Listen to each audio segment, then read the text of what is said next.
राधे राधे दोस्तों, कैसे हैं आप सब। आशा करती हूँ अच्छे होंगे। गंगा दशहरा की आपको हार्दिक शुभकामनाएं। मान्यता है कि इस दिन गंगा दशहरा के दिन स्वर्ग से गंगा जी पृथ्वी पर आई थी। यह पर्व पापों के नाश विशेष रूप से महत्वपूर्ण माना जाता है। गंगा दशहरा का अर्थ है 10 प्रकार से पापों का नाश। इस दिन स्नान, दान, जप और पूजा से 10 प्रकार के पाप नष्ट हो जाते हैं। आइए शुरू करते हैं गंगा दशहरा की सरल पूजा विधि। सबसे पहले एक पाटा लेना है। आप ये पूजा मंदिर में कर सकते हैं या फिर गंगा में, और उस पर पीला कपड़ा बिछा देना है।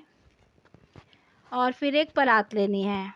हम इसी में गंगा मैया का आवरण करेंगे। हम 5 बार परात में गंगा जल डालेंगे। सबसे पहले परात में हम जल डालेंगे, गंगा जल। हमें गंगा जल में नॉर्मल जल मिलाना पड़ता है।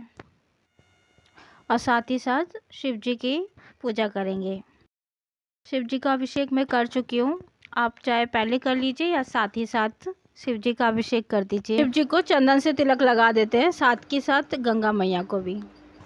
शिव जी को हम चंदन लगाएंगे और साथ ही साथ गंगा मैया को पीला चंदन लगाएंगे।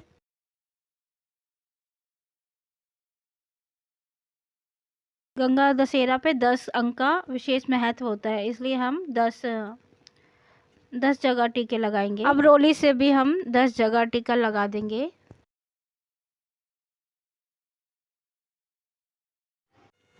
और हम रोली से भी टीका लगाने के बाद 10 जगह टीका लगा देंगे और वस्त्र के रूप में कलावा अर्पण करेंगे शिव जी को और गंगा मैया को। फिर हम जल से अभिषेक करेंगे शिव जी का, और हम फूल चढ़ाएंगे और साथ ही साथ गंगा मैया के ऊपर भी फूल चढ़ा देंगे। सफ़ेद फूल शिव जी को बहुत प्रिय है। अब उनको सफ़ेद फूल चढ़ा देते हैं और माता को भी चढ़ा देते हैं। गंगा दशहरा में 10 दीपदान का महत्व है, तो दशहरा के दिन हम 10 दीप जला देते हैं।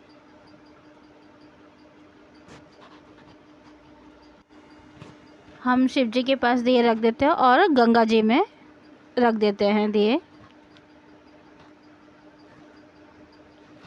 10 का विशेष महत्व है, तो 10 दिए हमने रखे हैं।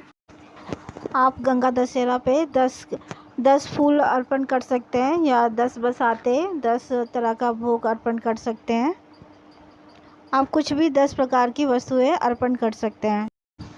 10 दियों का दीपदान कर दिया हमने गंगा जी में।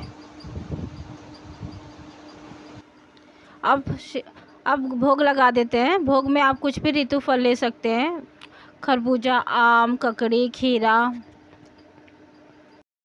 भोग में अब हम भोग रखते हैं। भोग में कुछ भी आप रख सकते हैं ऋतु फल, जैसे कि मैंने आम रख दिया है। आप बसाते भी रख सकते हैं, मिश्री भी रख सकते हैं, ड्राई फ्रूट्स भी रख सकते हैं। अब इसके बाद हम दक्षिणा चढ़ा देते हैं। पूजा में हुई भूल चूल के लिए हम दक्षिणा ज़रूर चढ़ा सकते हैं। उसके बाद हम आरती की तैयारी कर लेते हैं। आरती हम सबसे पहले गणेश जी की करेंगे, उसके बाद गंगा मैया की आरती कर लेते हैं। इसके बाद हम जल से आचमन कर देते हैं 3 बार। इस प्रकार से हमारी सबसे सरल गंगा दशहरा की पूजा विधि पूरी होती है और आप क्षमा याचना मांग लीजिए। इस प्रकार से हमारी गंगा दशहरा की पूजा संपूर्ण होती है। और आप जब ये चौकी दिए शांत हो जाए, उसके बाद आप ये चौकी हटा सकते हैं।